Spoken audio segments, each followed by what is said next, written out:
Well, good afternoon. This is a virtual meeting with Secretary Madeleine Albright, a conversation with the former Secretary of State about her latest book, Hell and Other Destinations. Now, you'll receive your copy of the book with a signed bookplate in a few weeks. Georgetown Village is very pleased to present this as part of our Opening New Doors series. We thank you for joining us and for supporting the work of our village and the other villages in the area whose members are joining us today. Our members need your help more than ever. Your generosity allows us to offer numerous programs and activities to help people remain engaged while safely at home in this difficult and uncertain time. So by taking part in this online fundraiser, you make possible services such as shopping, meal preparation, and transportation. So again, our heartfelt thanks. To our audience today, if you're watching on Zoom, you'll see Secretary Albright when she's talking, or me when I'm asking a question. Or you can tap the button marked Gallery View, and you can see us side by side.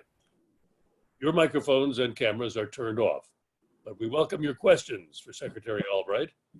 Just type them into the Q&A tab during our conversation, and we'll get to as many of them as possible.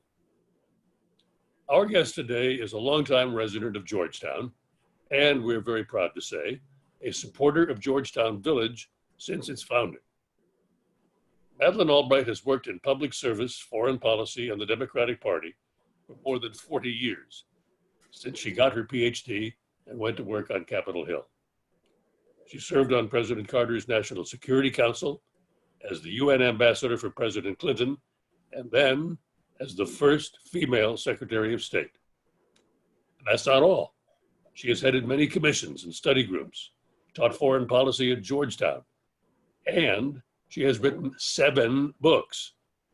So Secretary Albright, welcome and thanks so much for being with us. It's great to be with you, Bill, and with everybody, and I'm really looking forward to this very terrific meeting. Thank you very much for asking me, and it's a great organization, so thank you. Well, let's begin by asking you about the title of your new book, Hell and Other Destinations. So when did you go to hell? So I have to tell you, the book was written before everything that's going on now, but it's based on the most famous thing I ever said, which was that there's a special place in hell for women who don't help each other.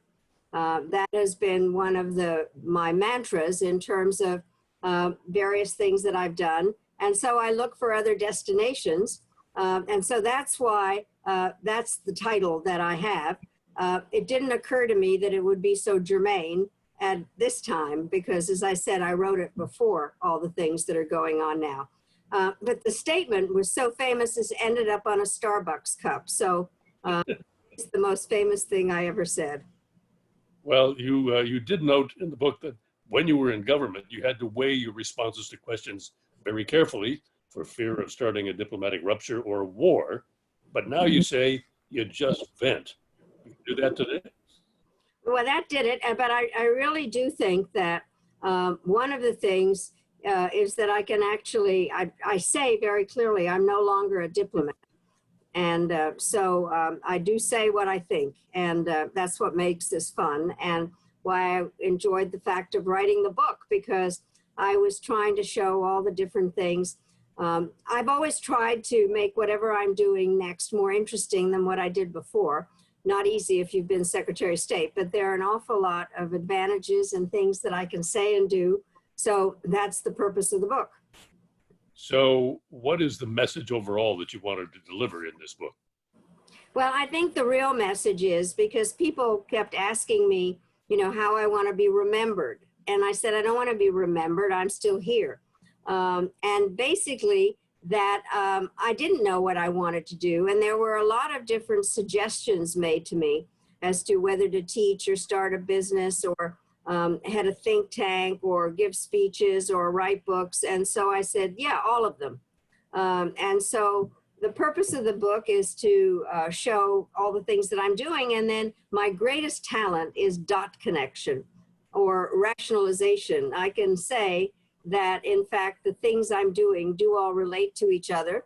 And I learned one thing from one of the things I'm doing, and it applies to something else. So I'm finding it I enjoyed writing it. I enjoyed trying to explain how the things go together.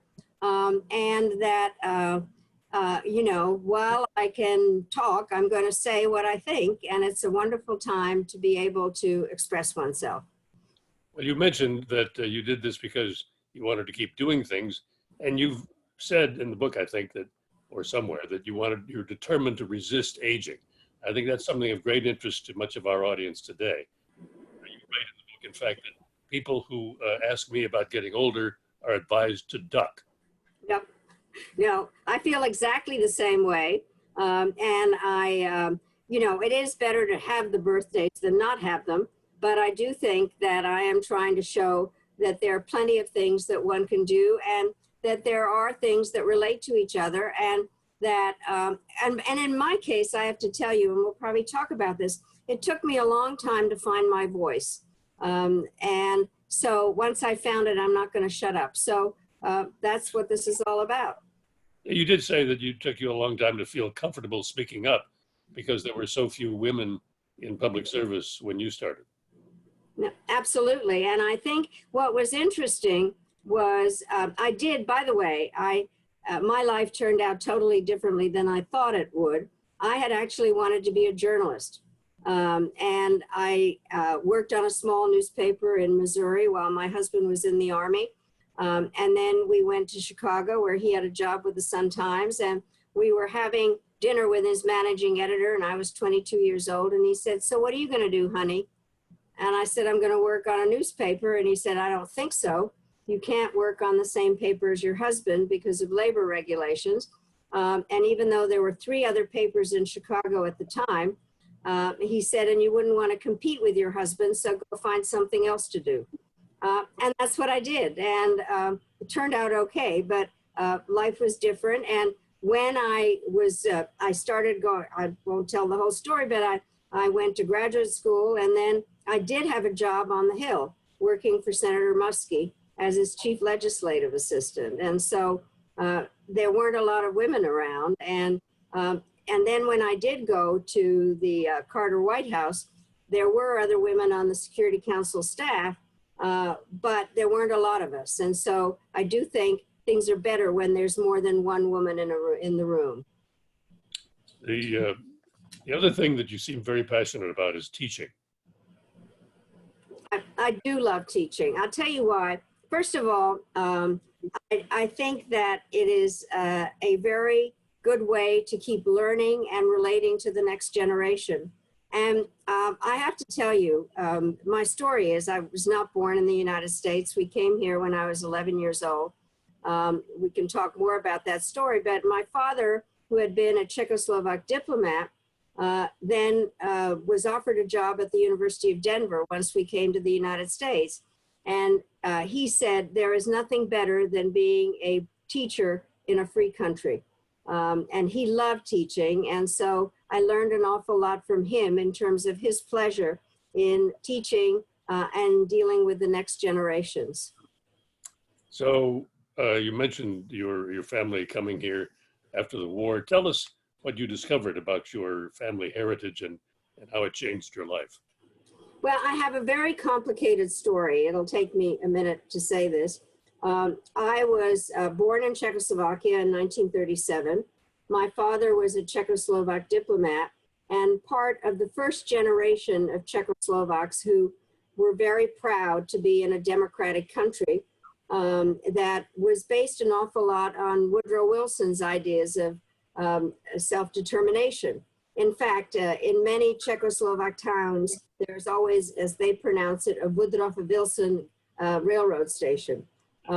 But really, he was a very proud patriot. We escaped and lived in England during the war. Then after the war, went back to Czechoslovakia. Then my father was made ambassador to Yugoslavia.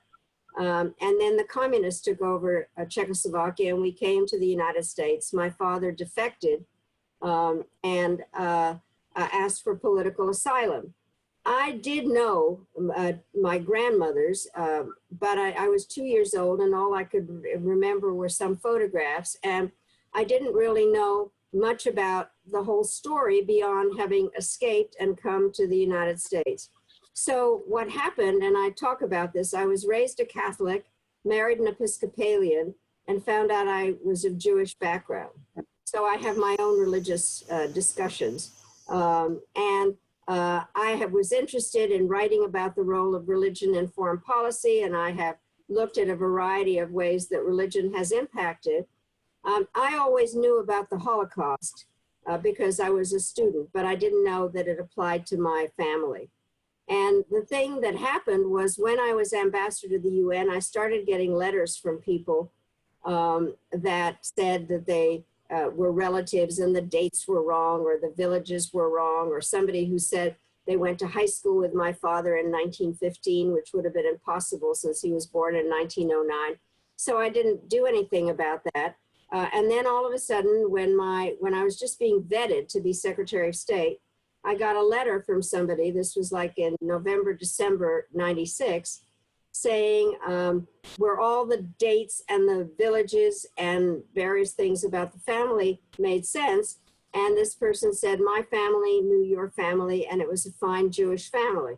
So I'm being vetted, and I'm being asked the normal questions about taxes and nannies and things. And then the lawyer said, we asked this question of everybody. Is there anything that you would like to tell us that we didn't ask you?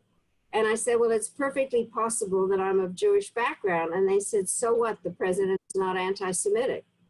So once I was confirmed, and you probably know Michael Dobbs, who had been a reporter, he wanted to write a profile of me, and I couldn't talk to journalists in between being named and confirmed. So I gave him names of various people to talk to, and I'm confirmed. And then he comes into my office and starts handing me these disgusting index cards. The Nazis were very organized, and they had names of my family of people that had been sent to concentration camps. And because I had to prove a woman could be Secretary of State, I couldn't go off to figure all this out. So I asked my brother and sister to go and try to figure the story out. It has taken a while to figure it out, but 26 members of my family died in the Holocaust. And 3 years ago, I took my children and grandchildren to Terezin to put a plaque up honoring those who had died.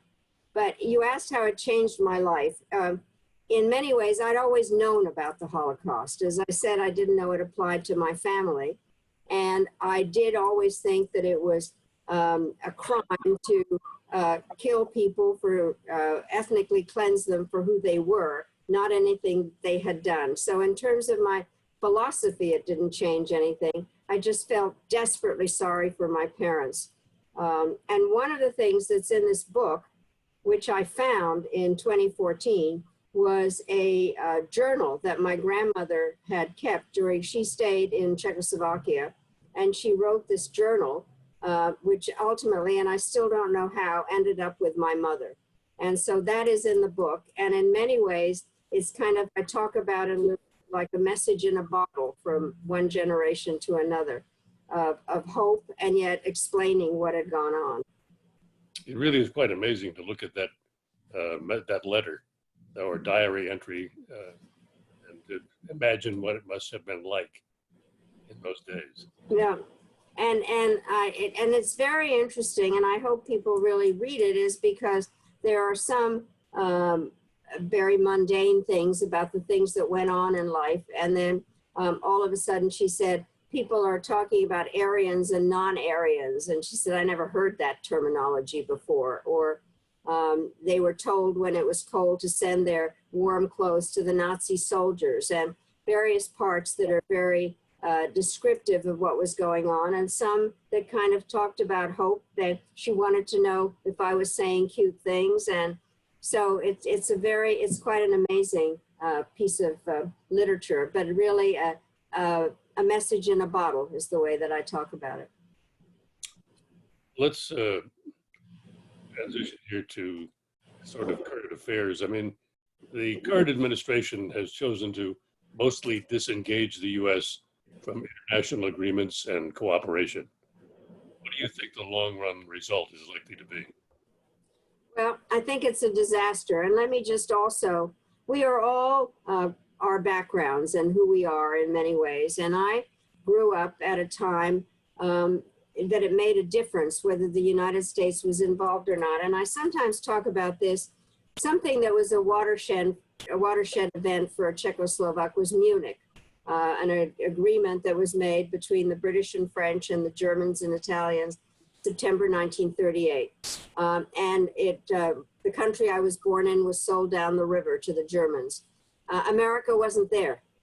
Now, when we were in London and I spent World War II in London during the Blitz, and I will remember so well when the Americans arrived, the soldiers. And that's when I fell in love with Americans in uniform, and it made a difference that America was there.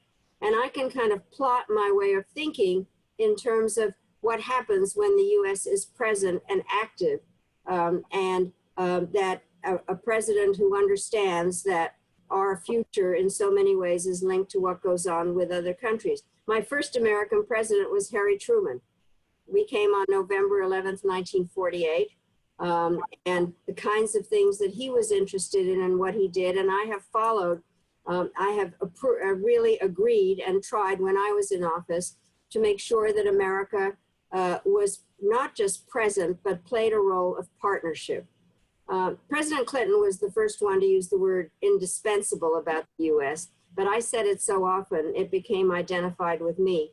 But there's nothing about the word indispensable that says alone. It means engaged and a partner. And what I want to see is America in that role and not America absent, which is what is going on now. By the way, Bill, I was at the Munich Security Conference in March. We were a joke. Pompeo and the Secretary of Defense were there. They were like from a different planet, couldn't explain what we were doing. And we are AWOL. And I think it is very dangerous for the United States because our welfare depends on what's going on in other countries. And it's very bad for the international system. So I am hoping that this period ends quickly. Well, you've worked to spread the ideals of democracy around the world, but democracy seems to be in retreat in too many places. Well, as we know, democracy is hard. There's no question. And democracy is not a spectator sport. And it is something that requires a government that responds to the people and people who see their responsibility in voting and expressing their views, and leaders who listen. The book that I wrote just before this one is called Fascism, A Warning, because I was very concerned about things that I was seeing, exactly to your point, that I am chairman of the board of the National Democratic Institute, and we were ebullient after the end of the Cold War and really did a lot to foster democracy in other countries. And all of a sudden, there were setbacks and the rise of authoritarian leaders, and I wanted to know what was going on. And so I did go back and look at how fascism had started. And it started in Italy with Mussolini. And it came after the Italians had fought on the side of the Allies during World War I, but they had not been recognized very much for it. And there also were economic problems, and there were divisions in Italy. And Mussolini was somebody that was a clever leader and somebody who spoke well. And he worked on exacerbating the divisions between the people in Italy, finding those that he could agree with at the expense of the scapegoats. The interesting part is that Mussolini came to power constitutionally. The king asked him to take over.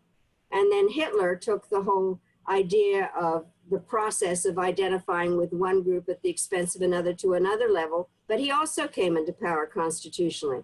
So I was kind of looking at the various lessons, and I'm troubled now about what is going on, where there are authoritarian or regimes that are using authoritarian tactics in Hungary, for instance, in the Philippines, in Venezuela, in Brazil. And I'm troubled by some things I see in the United States. So it's a very bland title, Fascism, A Warning. But I think we need to know that fascism is not an ideology. It is a process for gaining and keeping power and making the divisions in societies even deeper and making people really dislike each other and blame one group of people, the scapegoats. Well, there's no question that there's a division in this country between people who support a greater degree of, who support the president to a greater degree and those who do not. I mean, you say that in your research, you found many of our fellow citizens to be bewildered and cranky, I think were the words you used.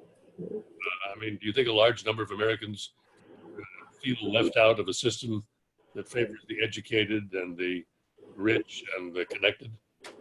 I actually do. I mean, there are divisions, and it's interesting because I have keep looking back on what it was like when we came to the United States, and I remember my parents saying, "What an incredible country! It's a middle-class country," and very different from Europeans that were divided, the intelligentsia and the working classes. And so now I do think there are huge divisions with the 1% and that have more money than everybody else put together and troubled. And I do think that the systems have not kept up with the technological changes that are there, not having paid enough attention to the needs of beyond the 1%. And so I can understand really what has happened. There is an anger, and the question is, how does government respond to the needs of people, and what do we do about the situation in terms of a democracy that is, you know, the world's oldest democracy, and we want to see, and democracy is based on trying to find a common answer on unity and not on trying to pit one group of people against another, which is why I decided to write the book. The best quote, by the way, in the fascism book comes from Mussolini, who said, "If you pluck a chicken one feather at a time, nobody notices." And so I think there's a lot of feather plucking going on. Well, one thing that occurs is the current administration is very suspicious and dismissive of the professional bureaucracy. I know that probably many of the people who are with us tonight once worked in it in some capacity. They call it the deep state. Is there a level, do you think, at which the bureaucracy operates on its own agenda? I have to tell you, first of all, I have spent time with the bureaucracy. There clearly are faults in the bureaucracy in terms of maybe too much red tape or various things that we know about. But I do think that it's not a deep state. These are people that are trying to get things done, that are good, loyal Americans, that are not plotting against the state.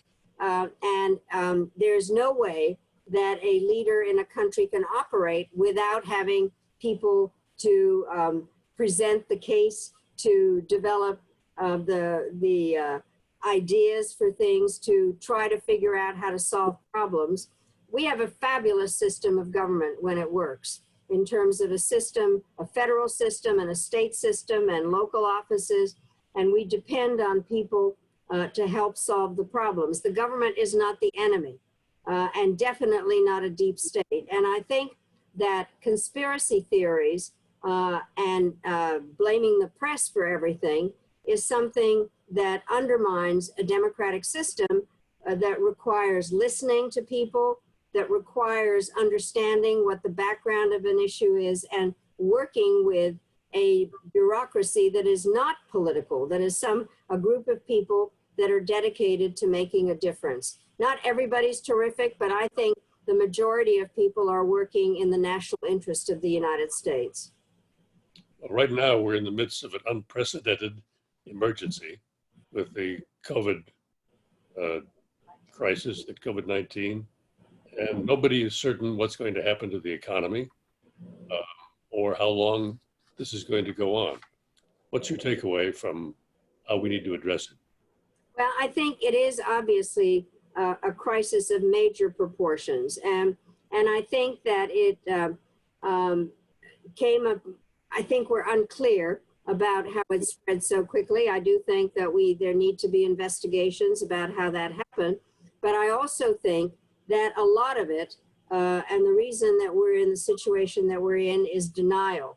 And I think that one of the important aspects of a leader is to be receptive to facts and science, and to work with the people that are at various levels of the government to try to solve a problem, and not be in some kind of denial, and not listen. And by the way, I have, you talked about all the things I've done. I have, one of the very interesting periods in our governments is the transition. Elections are in November, and a president doesn't take office till the middle of January. And there's some people who think the transition period is too long and some who think it's too short. But it's very interesting. I've been transitioned into, and I've done the transitioning. The latter is more fun.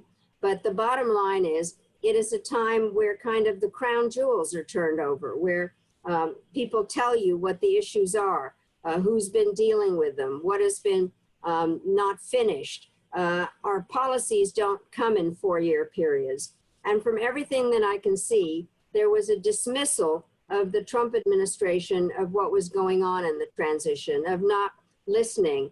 I do think that the Obama people had a whole, they had looked at pandemics, they had dealt with the Ebola, they knew how the system worked.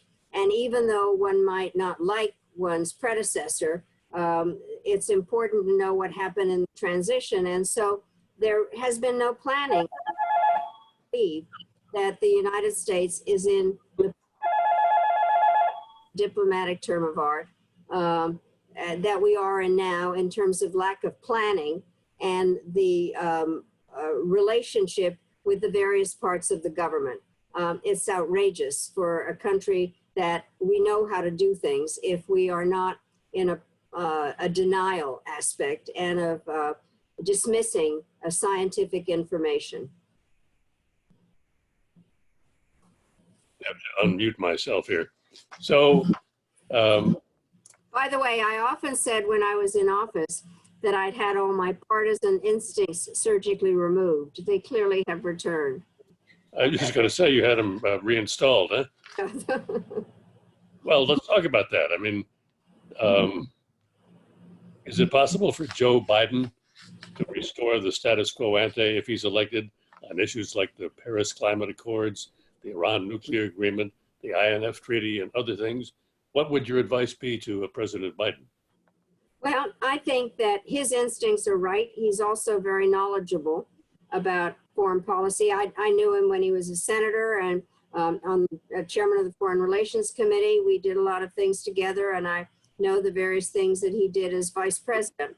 But the way you asked the question, status quo ante, I don't think we'll have a status quo ante. I think the fact that a new president has to look at what has happened and how the world looks now. And I have said very often that people and institutions in their 70s need a little refurbishing. So the various institutions that we have, both the national ones and the international ones, need to be looked at and made more germane. And I think Vice President Biden is somebody who is very knowledgeable about what needs to be done and has a forward-looking outlook, and doesn't just want to restore status quo ante, but he wants to see the United States engaged as a partner and not a country that thinks that it can only operate by itself, builds walls, and sees immigrants as scapegoats and blames them, and looks backward to an America that didn't exist like that anyway. So I do think that he has the capability of understanding how to restore America's reputation abroad, but mostly how to make life better for Americans because he understands the relationship between domestic and foreign policy, our national interest. The making life better for Americans part seems to be very important, because as long as you have the kind of divisions that we currently have, it's going to be very hard for any new president to change things. But the responsibility of a president of the United States, or president of any country, is to worry about the people, the territory, and our way of life.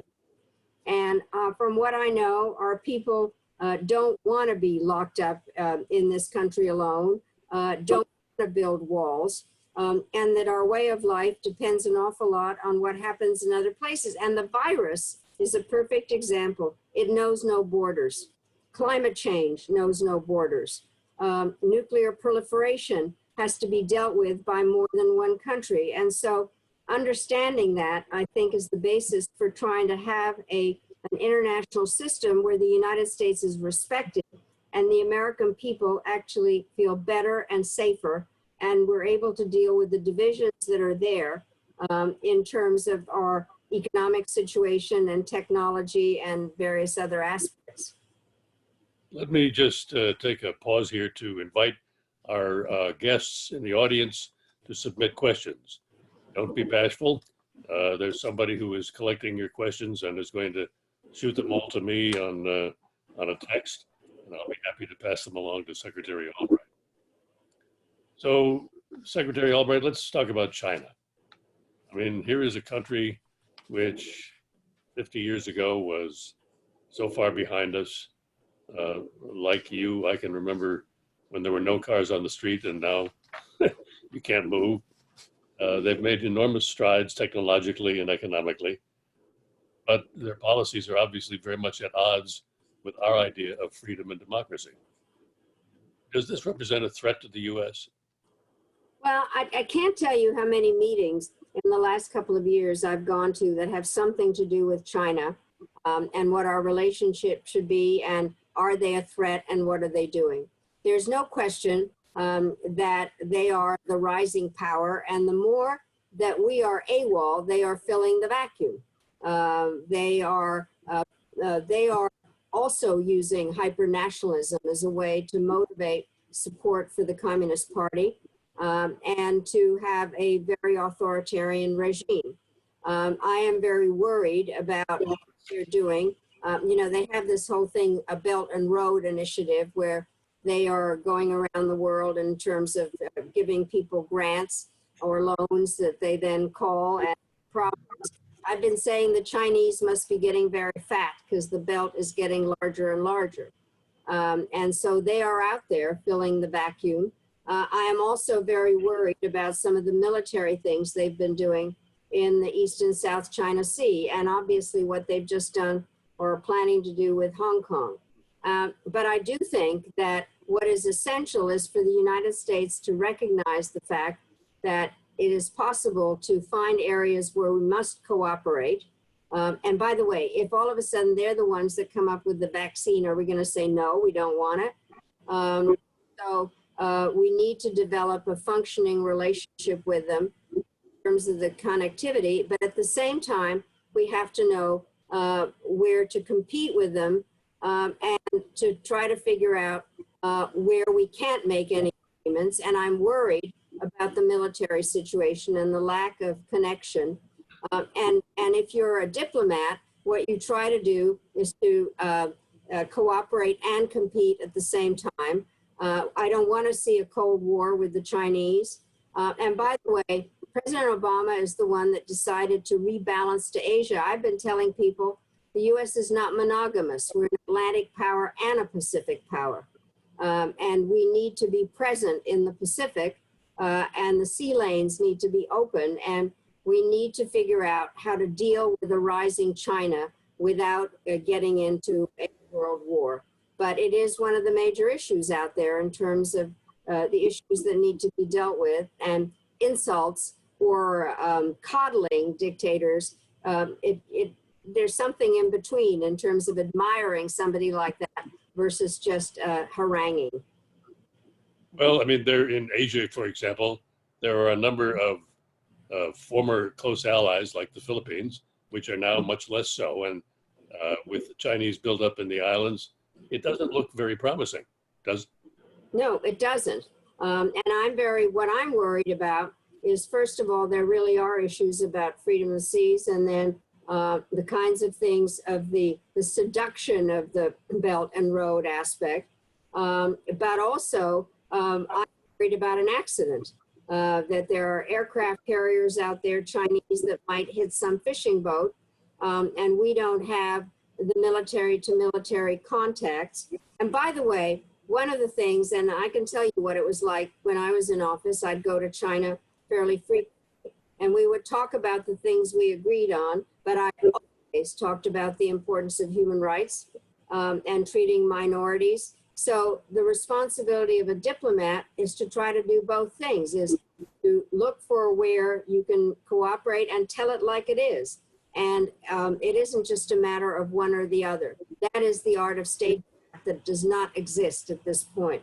So I'm very, very worried about it. So we have some questions from our audience tonight. And one of them asks about the interest in space development. Of course, we almost had a launch yesterday, and now it's I think scheduled for Saturday. But what institutions, national or international, could have a role to ensure equitable impacts for the future in space? Well, I think it's very interesting because one of the things that has happened recently is the United States is developing a space force, and understanding the things that take place in space obviously have effect on land. But I do think that there need to be some international agreements in terms of the way space is used. And one of the things that literally has just happened, the United States has pulled out of an international agreement called Open Skies, where there was an agreement that we could fly over countries and countries could fly over us. So I think that international agreements have a role in trying to develop the new rules of the game. We can't do things by ourselves. By the way, I know Americans don't like the word multilateralism. It has too many syllables and it ends in an ism, but it is just partnership and trying to figure out how we can deal with some of these problems that are not just one country. Space obviously is ubiquitous, and so there do need to be new rules. So you famously traveled to North Korea when during your tenure, and so I guess it's we should ask, and this is from one of our audience, how you would assess the current overtures to the North Koreans, and do you think there's any chance for success? Well, I think, again, our problem is that we don't know a lot about what is going on in North Korea. And I can just tell you, when I went, we had very little information about Kim Jong-un's father, Kim Jong-il. I was told that he was crazy and a pervert. And I found out he wasn't crazy. But what was interesting was the one thing we did know, frankly, was, and I take full responsibility for Dennis Rodman, because we did know that Kim Jong-un liked Michael Jordan and basketball. So I took over an autographed basketball, which is in their Holy of Holies. But the main problem is that we do not know enough about what's going on. We depend on other countries to tell us a little bit, the South Koreans and maybe the Chinese. But I think that kind of going back and forth in terms of thinking that Kim Jong-un is a great friend and a wonderful person where we were. North Koreans have, according to what I've read, are beginning to develop more missiles. And I think that it is very worrisome because we don't know. And by the way, I happen to believe that we need to have diplomatic representation everywhere, because ambassadors and diplomats are the eyes and ears, and it's very hard when you're not on the ground and you don't really know and you have to listen to what others are telling you, when it's better if you having diplomatic relations is not a gift. It is the way that one can communicate. So we should have diplomatic relations with North Korea? Well, I happen to think so, because we need to know what's going on. We do have countries that help us, the Swedes and the South Koreans, and the same problem with Iran, frankly. We don't have diplomatic relations with them. And I think it's much harder to know what's going on if we don't, and the United States, and you know this, doesn't recognize countries automatically. We kind of choose whether we will or not. Other countries do it automatically. And in some ways it's easier because then you can have representation. So going back to China for a moment, because we have another question from our audience, any chance do you think of ever rebooting the Trans-Pacific Partnership? Well, I I should ask you to explain what it is. Well, it was a way of having relationships, not just with China, but with a number of the countries in the region. And by the way, one of the aspects, and I'm going to go back on something, is we have tried to figure out generally what our relationship should be with China. And it hasn't been easy. We got along when they weren't getting along with the Soviet Union. I won't go through the whole history, but Richard Nixon did a great thing by opening up China, but it's been complicated in terms of what their relationship to the system is, and how you make them live by the rules. And we did try to trade with them at various times, and we finally decided that it was better to have them in the World Trade Organization because other countries could help us enforce the rules. And so by having the TPP, there would be a group of countries that would operate together on. I know that there were questions about it and how it would work, but the Chinese are operating in the area, and we are kind of, again, absent in terms of trying to develop bilateral trade relationships. So I don't know whether it's possible. I mean, I think trade is a very sensitive subject, and especially because it's very hard for even this president to explain that tariffs are actually a tax on our own people. You know, and so how one deals with it. But I personally would like to see it resurrected in some way. So back to what President Biden might be able to do. Do you think he'd be able to rebuild the Paris Accord, U.S. participation in the Paris Accords? And what about the World Health Organization? Well, I think on the Paris Agreement, which, by the way, is a very interesting kind of agreement because it didn't have exactly the same rules for everybody, and I think it was very well done as a building block. And we do know that a lack of attention to climate change is also one of the things that help to spread the virus. So I do think that that is something that Vice President Biden has talked about positively, and I can see that happening. On the World Health Organization, and let me spend a little bit of time on that. As I said, the UN, it is 75 and it does need some refurbishing, but we can't have any influence on how it is refurbished if we decide not to be at the table. And I can tell you what it's like. What happened with me when I got to the UN, there are really a number of budgets, but one is, it's a club, so they're dues. And then there is, for instance, the peacekeeping operation budget, which when I arrived, we were in debt on that because there were things that had happened in Somalia and a number of things. And all of a sudden, Congress unilaterally, it's done on the basis of a percentage of your GDP, what you're supposed to pay. And Congress unilaterally decided that we wouldn't, which made it very hard for me to negotiate. I was asked to do something about reforming the UN. So one of my really best moments and stories was the British, our very best friends, had waited over 200 years to deliver this line at the General Assembly saying representation without taxation. And that what is going on now in terms of our unilateral cutting or deciding that we're not going to do anything to be at the WHO, we're not going to get change in it. And yet there does need to be some kind of an international approach to dealing with the virus because, as I said, it doesn't know borders. And so there is a structure that needs to be done so that we can deal with it in a way that as it spreads. I mean, there's no question it's a disaster and it needs to be dealt with, and our not at the table hampers us and our kind of dismissive aspect of it all.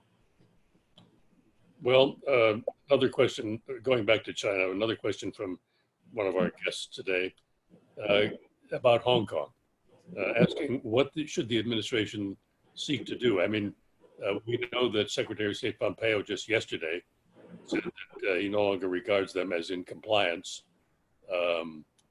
with the laws that govern the financial transactions.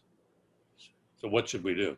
Well, let me just say, I was in office when we did the turnover in 1987. I was in Hong Kong with President Clinton, a meeting with the British, and there was a setup that was fairly complicated in terms of what the role of the judicial branch and how the system was supposed to work, the development of their national parliament, kind of their council there, and the work wasn't finished.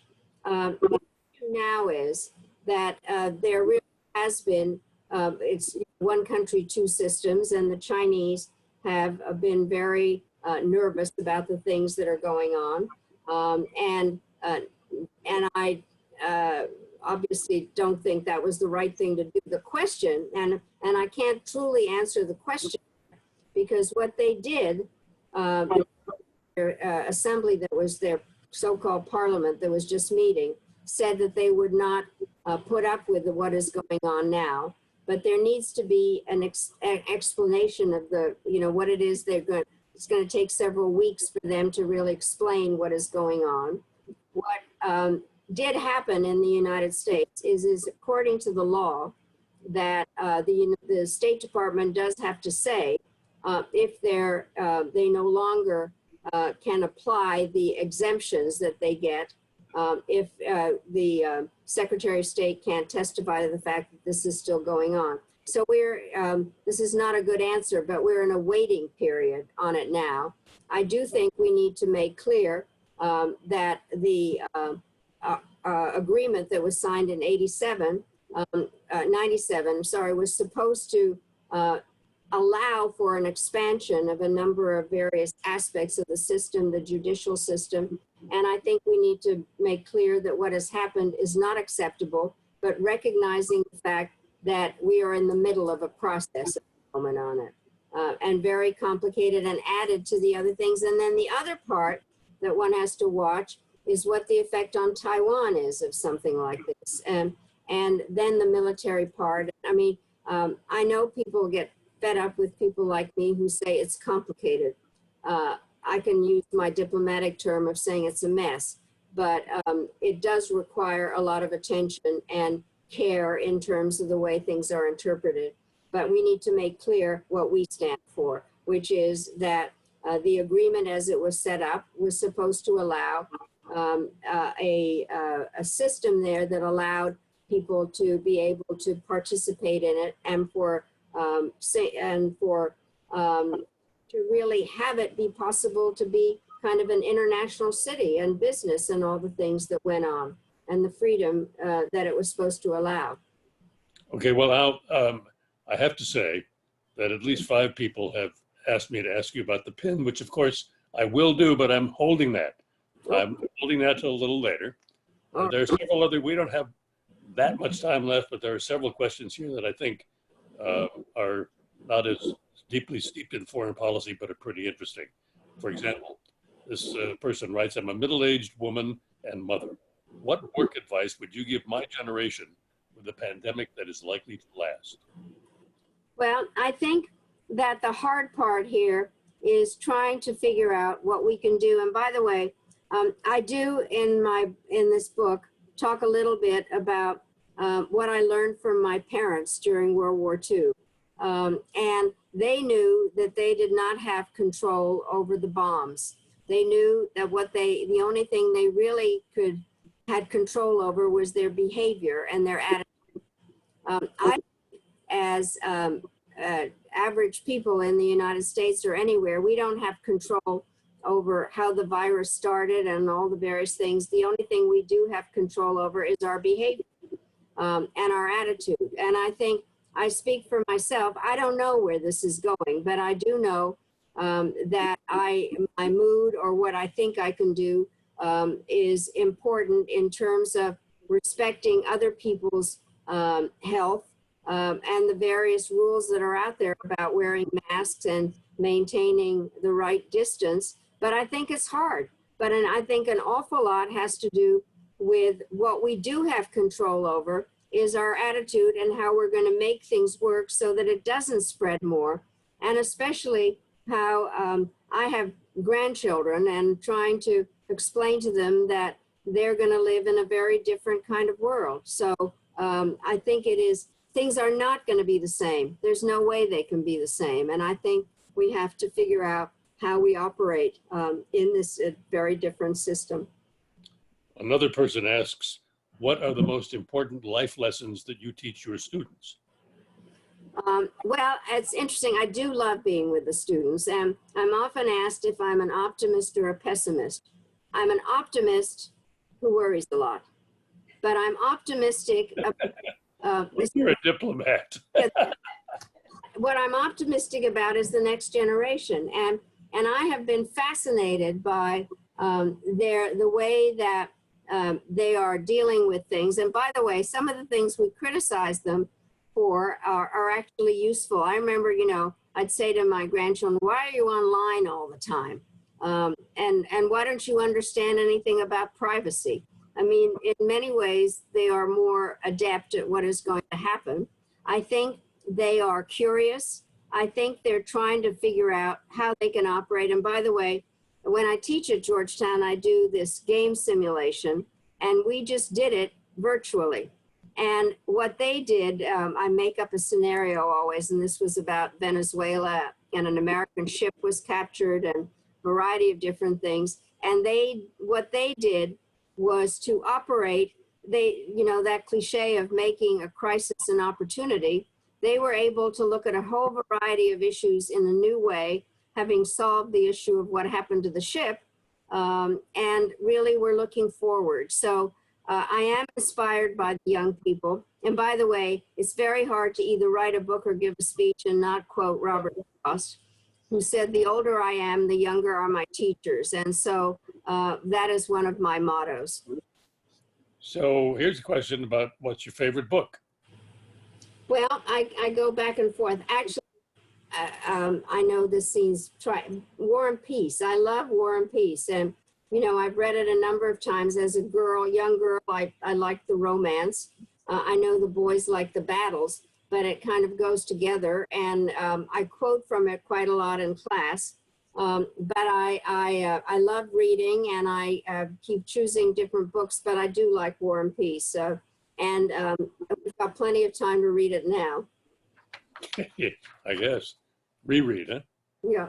All right, so you're famous, we all know this, for your collection of pins. You even wrote a book about your pins. Yeah. First of all, tell us about the pin you're wearing today. It looks to me like it could be V for Village. Yeah. Well, first of all, let me just say how it all got started. I clearly like jewelry, and I go to the United Nations in '93, and I am what's known as an instructed ambassador. And the Gulf War ceasefire had been translated into a series of sanctions resolutions. And my job was to make sure the sanctions stayed on. So I said perfectly terrible things about Saddam Hussein every day. He deserved it. He'd invaded Kuwait. So all of a sudden, there was a poem in the papers in Baghdad comparing me to many things, but among them an unparalleled serpent. So I had a snake pin, and I started wearing it when we talked about Iraq.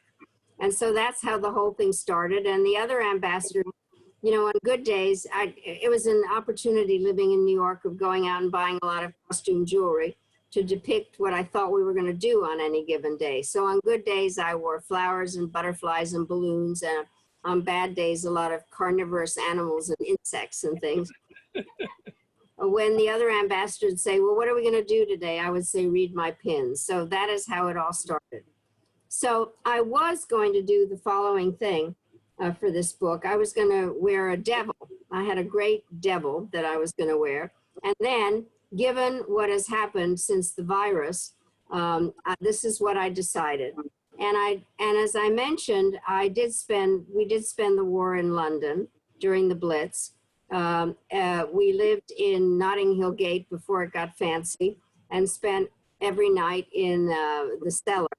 My father was there as a diplomat, and he worked with the Czechoslovak government in exile. And his job was to broadcast over BBC into Czechoslovakia. So I would listen to BBC as a little girl, and I thought he was actually in the radio.